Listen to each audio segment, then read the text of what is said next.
There's something powerful about simple things done well. In a world that's loud, rushed, and constantly pulling for your attention, the quiet rituals matter more than ever.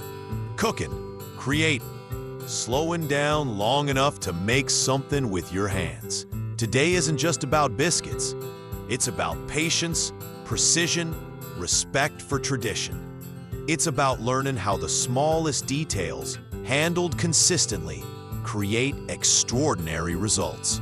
So take a breath, clear the counter, and let's begin. Southern biscuits weren't born from convenience. They were born from necessity. Flour, fat, liquid, heat. That's it. No shortcuts, no fancy tools. Just understanding how ingredients work together and knowing when to stop touching them. Just like life, overworking things ruins them. Neglecting them ruins them. But handled with care, simple things rise. Before we rush into action, we prepare. Here's what you need for true Southern-style biscuits. Not fluffy dinner rolls, not dry hockey pucks, but biscuits that split open with steam and memory. Ingredients: makes about 6 to 8 biscuits. 2 cups self-rising flour. If you don't have it, use 2 cups all-purpose flour plus 1 tablespoon baking powder plus ½ teaspoon salt. ½ cup cold unsalted butter, straight from the fridge. Cold matters. 3/4 cup cold buttermilk plus extra for brushing. That's it. No sugar, no eggs, no distractions. Because when something is good, it doesn't need help. Step 1. Preheat your oven to 450 degrees Fahrenheit. High heat. Immediate rise. No hesitation. Now take your butter and cut it into small cubes. Cold butter creates steam. Steam creates layers. Layers create greatness. Add the butter to your flour. Use your fingers or a pastry cutter and work quickly.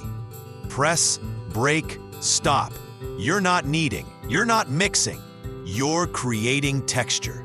The goal is flour that looks like coarse crumbs with visible pieces of butter still intact. This isn't about control, it's about restraint. Now slowly pour in the cold buttermilk. Stir gently, just until the dough comes together. If it looks a little shaggy, good. If it feels sticky, good. Over-mixing kills biscuits. Overthinking kills progress. Turn the dough out onto a lightly floured surface. Fold it over itself 3 to 4 times, no more. Each fold creates layers. Each layer tells a story.